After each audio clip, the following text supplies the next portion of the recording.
Hello there, this is the Shadow Ranger, and I'm just going to give a few thoughts on the Jeff Hardy situation. Um, but first, I need to plug something. Right now, over at Bleacher Report, I have my newest article up. It's called 5 Things That Wrestling Fans Need to Accept. I will put the link to the article in the description box. Please hop over there and give it a read and let me know what you think of it. Okay. Now I've got my shameless plugs out of the way. Also, wait a minute, I get one more shameless plug. I'm still wanting to do a Q&A video. Send me questions. Alright, 2 shameless plugs out of the way. Let's talk about the Jeff Hardy situation. Now, I've had some time to think about this over the week, and I heard comments from a lot of other people. You know, after the thing went down at Victory Road, I was like jumping in with everybody else saying fire him. Had some time to calm down, and I just want to let's think about this and go over the options that TNA has in front of them right now.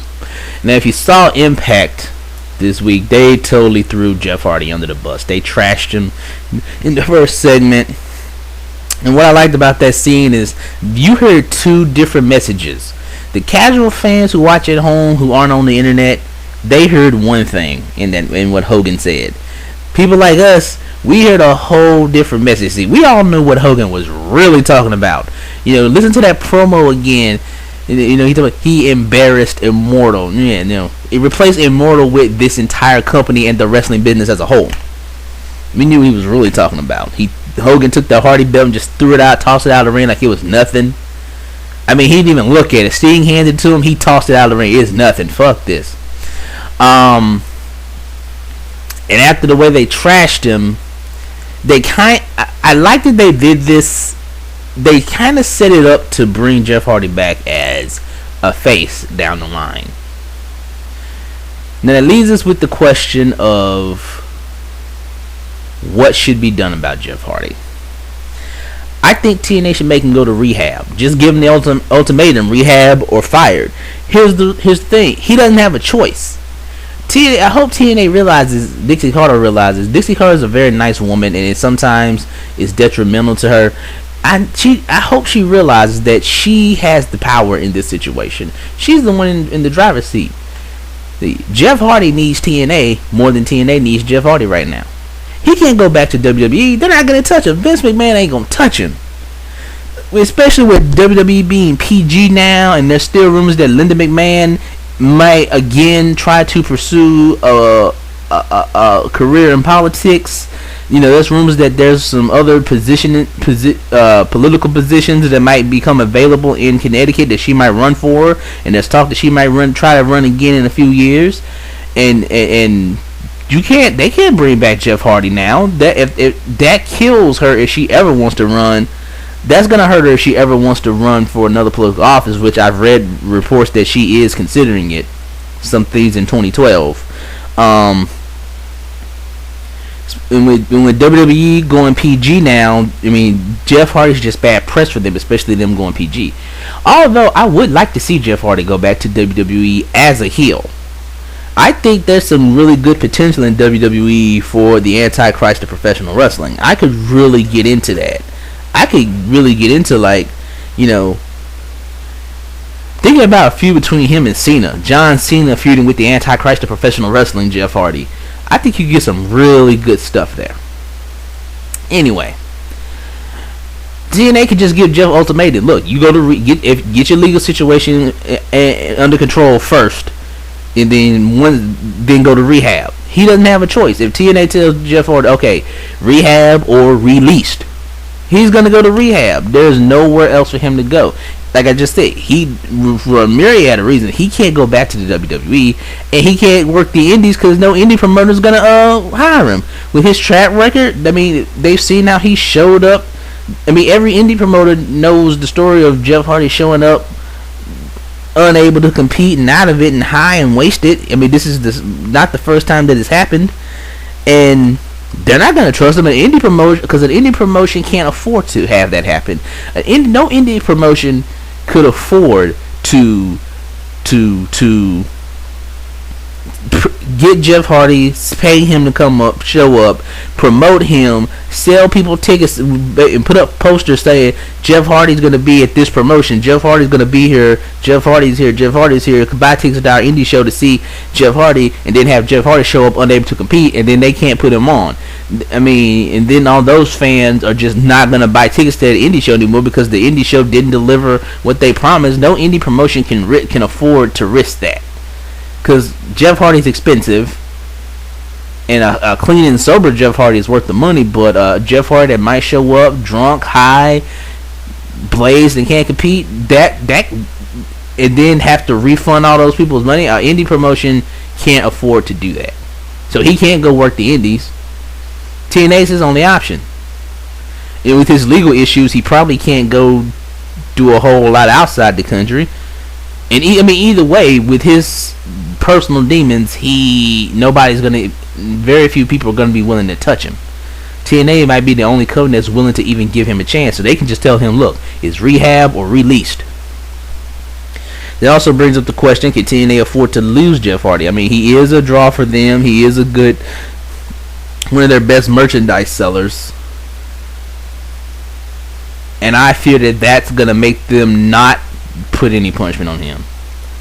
And then if you bring him back and you don't make him go to rehab and you put him back at the top of the card like he's been, what does that say to the rest of the locker room? You know, I mean, it's something that people have known for years, but this would be like ultimately proves it. If you're a draw, if you're making money, then you can do whatever you want.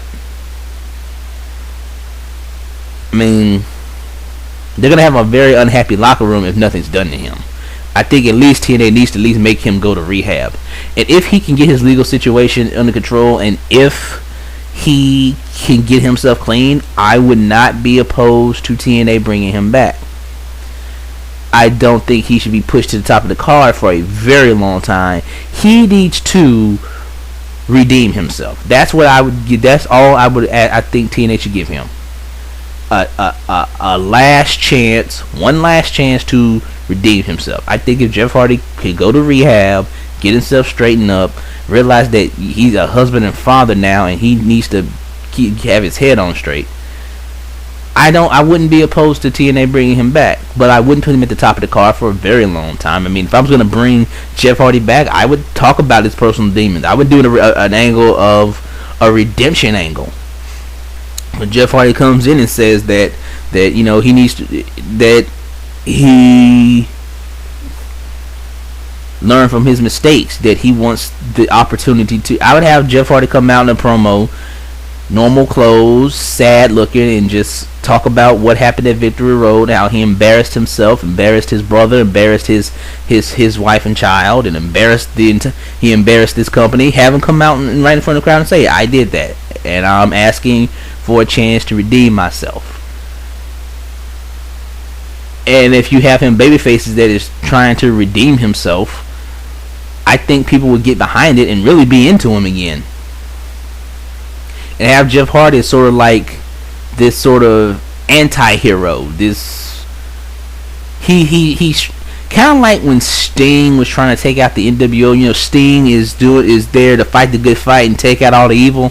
That's always been Sting's thing. If Sting's coming to get rid of evil, he's coming to get rid of all the evil. So that's sort of Jeff Hardy. He's trying to take down all the heels in TNA and throw him at in the lower card. Have him go against some of the mid card, the lower card heels. It's sort of I'm going to clean up this company to redeem myself. This is what I'm going to do to redeem myself to the fans. I'm going to clean up every piece of scum, every piece of trash, every piece of dirt in this company. Then he can work and he can work. And what he's doing for him in real life is that he's working his way back up the card. He's proving to people, look, I can be trusted. I'm going to be here clean. I'm showing up on time. I'm going to be fit to wrestle. I'm going to give you great matches. I am not opposed to giving Jeff Hardy one last chance. His first strike was the first time he showed up out of it with the match against Matt Morgan. You know, I actually defended Jeff Hardy on it because I didn't think he was as messed up as a lot of people said he was. You know, strike 2 was Victory Road. I'm saying strike three you out. I'm not opposed to giving Jeff Hardy one last chance. And understand something about me. I said I'm not a Jeff Hardy fan. I'm not a Jeff Hardy fan. I don't like Jeff Hardy at all. I didn't like the fact that TNA hired him anyway. I think he's a fucking crackhead Hardy. But people can get clean. People have gotten clean. There are people who have been even lower than Jeff who have cleaned themselves up. I'm not talking about just wrestling. I'm talking about people in general who screwed their lives up with drugs even more than Jeff has, and have been able to get themselves clean and redeem themselves. I think Jeff Hardy can redeem himself. I think that if he goes to rehab, gets himself clean, gets his legal situation straightened out, he has to do all those things first, though. Not bring him back while he's doing. I mean, get his legal situation completely square, so we know he is not going to jail. Get it completely taken care of. Go to rehab for a while. Get himself completely clean. However long he need to be in rehab. Only after he's done those two things, then and only then would I be okay with TNA saying we will give you one last chance. One last chance. Bring him back as a babyface and do it a angle of Jeff Hardy trying to redeem himself. Redeem himself to his family that he embarrassed. Redeem himself to his friends that he embarrassed. Redeem himself to the wrestling fans that he embarrassed. That he embarrassed the entire what he did on at Victory. He embarrassed the entire wrestling industry at Victory Road. Make no bones about it. Don't think that I'm in any way trying to defend Jeff Hardy. I've never defended Jeff Hardy on anything. But I am not against him getting another shot.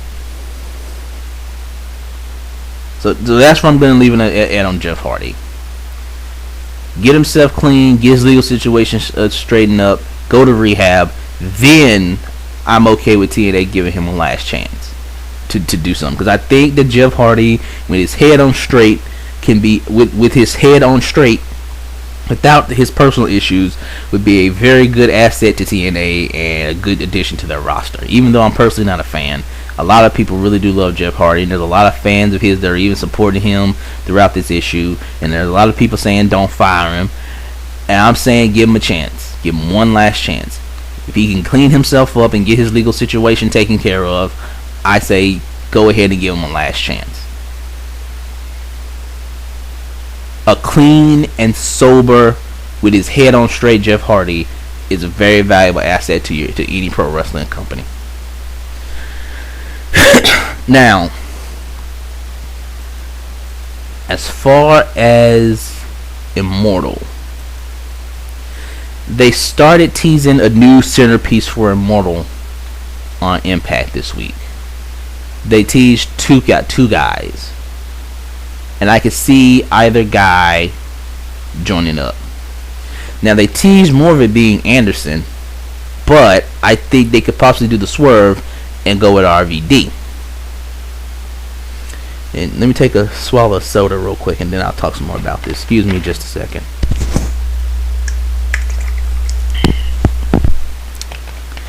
Because TNA likes to do swerves. Sometimes they swerve for no good reason. Sometimes they don't. Now with Anderson, they've gone I want my title shot. I want the championship so bad, you know. I want the belt. I want the belt more than anything. I'm an asshole. He says, I've never made any boast about it. I am an asshole. I'm not a good guy. I'm an asshole. I've never said to claim to be a good dude. So if he does go heel and join Immortal, you know, he can just say the same thing. Hey, I told you for months I'm an asshole. Oh, weren't you listening? Weren't all you idiot fans listening when I told you that I was an asshole? You know I'm an asshole, and I did what assholes do. I took what I wanted, and I did what I had to do to get what I want. I want to be the World Heavyweight Champion. And I realized that Immortal can give me what I want. And he could be that new top heel Immortal. You could build up to a very nice feud between him and AJ Styles. AJ could be the guy that finally takes down Immortal from Anderson.